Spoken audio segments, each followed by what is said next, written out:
Hi, I'm Nicole Benzio, and I am here to talk to you about tips to creating your wedding. I have a lot of tips, I have a lot of stuff I learned. I got engaged in the middle of March, and after getting engaged in the middle of March, we decided that our wedding was gonna be in either May or April, and then we decided on April 21st. So our engagement's like a little longer than a year, but right now it is the middle of June, so we've done a lot of planning since then.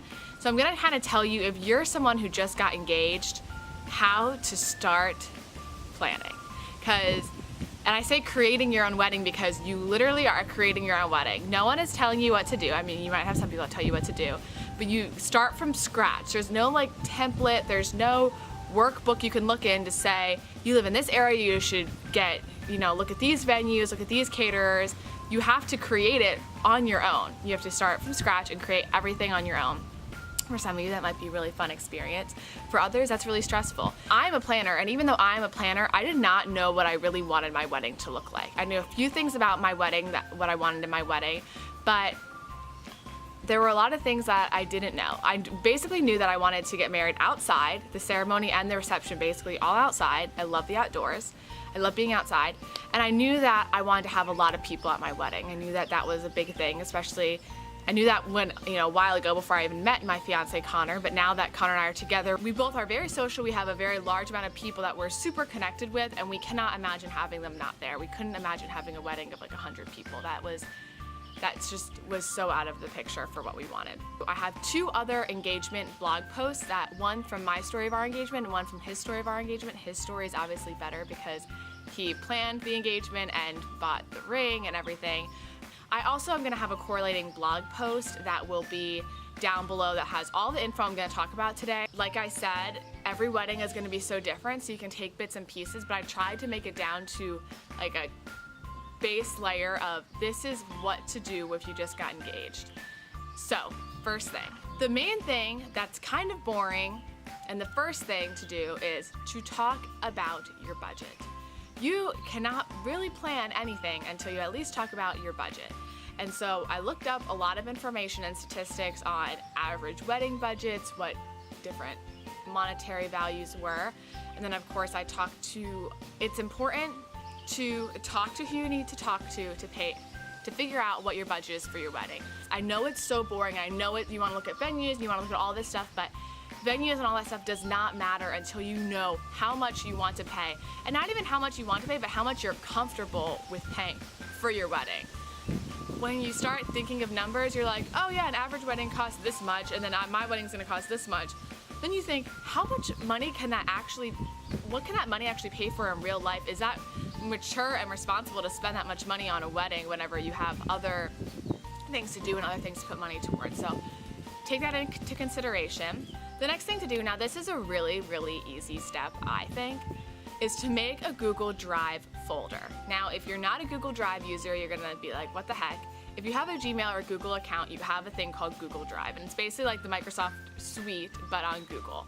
So the best thing about it is you can collaborate. So I can be typing in a document, and my maid of honor, Millie, can also be typing in a document at the same time, and I can see what she's typing, and we can kind of type back and forth, or add stuff or delete stuff. So set up that folder, set up a budget document, so they have like an Excel, basically, it's called Sheets. Set up a budget document where you talk about budget and how much you're gonna spend on each thing and what kind of falls under each category. Look at, all different things. I just set up a document for venues. To every time I talked to a venue, I just threw everything I needed to talk to a venue about in there. It's so important to just set up this Drive folder, invite your mom, invite the mother of the groom, invite maybe your maid of honor, your sister, whoever you need to invite them into that so they can see what you're kind of putting together. Okay, so step 3 is looking up different budget breakdowns. So like I said before, figure out what your budget is.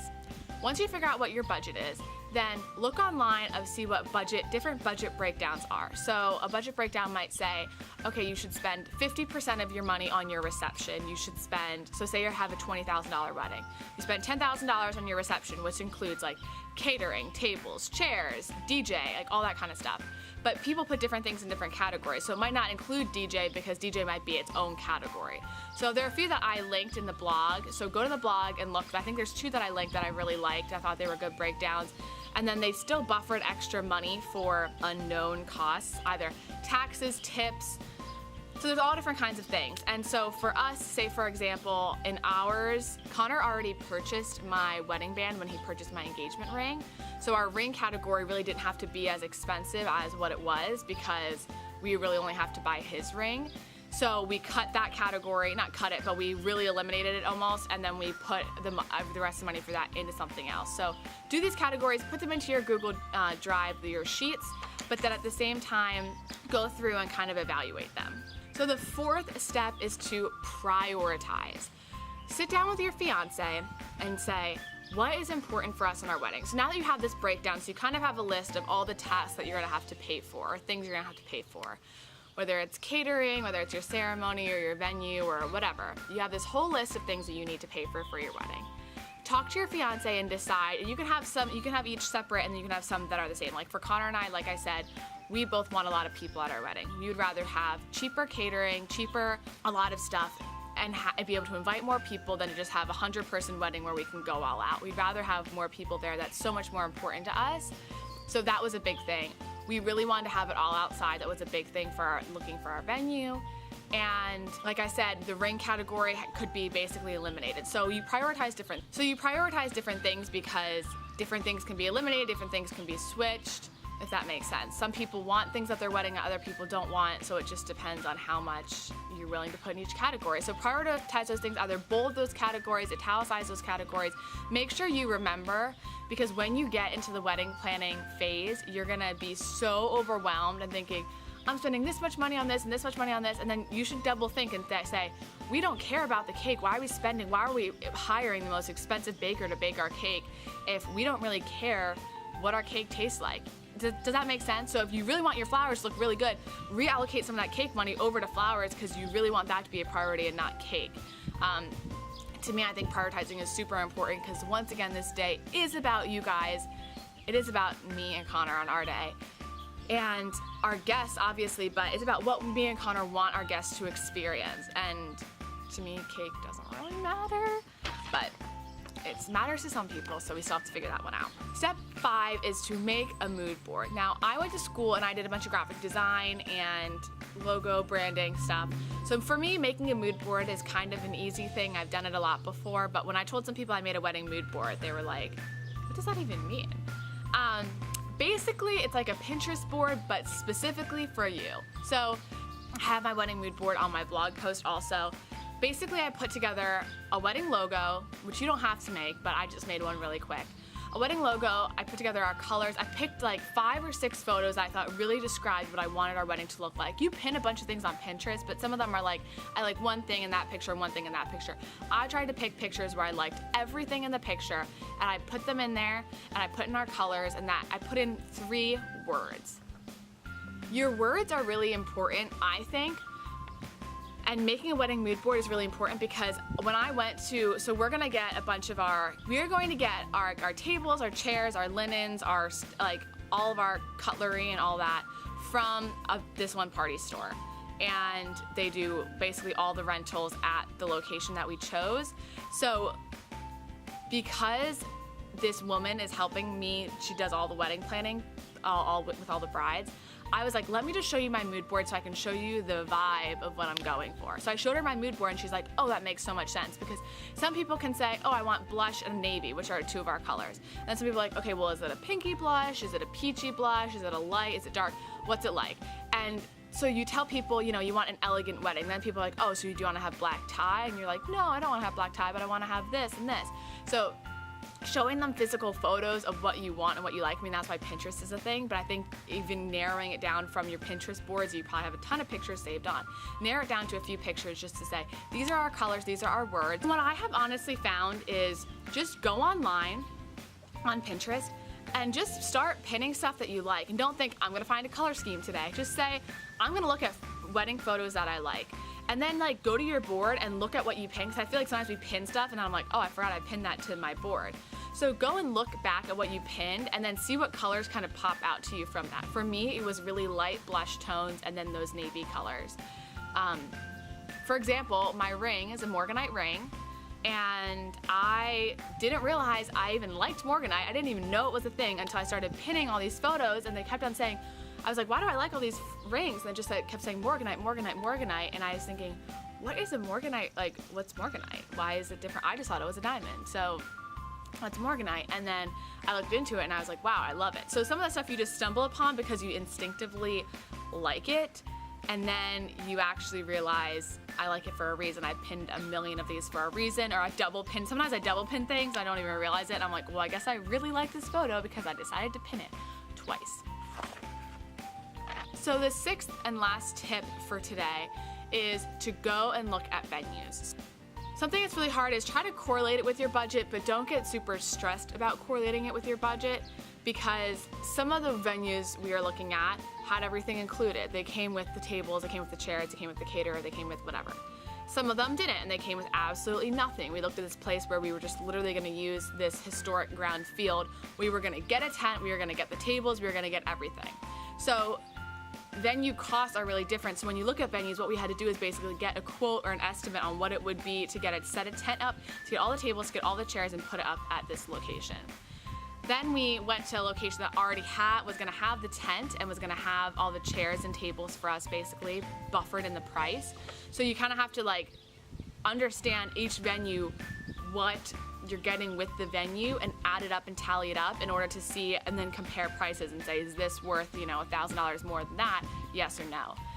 We decided on our venue because the tent is already set up and there's a bunch of stuff there already, which is really, really nice, even though we got everything else like a la carte, basically, like our caterer and everything. Everything is set up for us tent-wise and like table and chairs and all that, so we don't really have to worry about that as much. And they've done a decent amount of weddings there, so it's really good to be there with people who know how to facilitate a wedding. So when you go to look at venues, think about what you want. I honestly didn't know what I wanted at first. Like I said, I knew I wanted all outside, but I knew I just couldn't have like just open field and have a wedding in it. So then I started looking at barns or white tents, and the barn I honestly just did not love any ideas of barns, so the white tent was really, really what I wanted, and so we found it and we got it, and we're super excited. So our ceremony is going to be outside, and our reception is going to be under a huge white tent, massive white tent. So right now, other than all those tips, let me just catch you up on what we're doing about our wedding. Right now we have our venue. We actually came home just for a weekend in April and we just got our venue. I don't even know how that happened so quickly or easily, but it happened. I was so glad because Connor won't be back in Pennsylvania until late August. So we're glad that we did decide on a venue. So we have our venue, we have our DJ, we have our caterer, we have our photographer. We know where we're getting our rentals. We have like our colors and everything. I'm going to get my dress this week, which is super exciting. I won a dress on Facebook. Well, $1,200 towards a dress from this company. So I'm getting my dress this week. I've already started asking some of my bridesmaids. So we're really in a good place. And so at first, not that I was super stressed about it because I was actually just really excited to plan it, but I just didn't know where to start. And so I hope that these tips help you at least narrow down your thought process, because a lot of the blogs I would read would say like, do this and call these venues and do this, but there's a lot of the thought process that happens before you even talk to a single wedding person.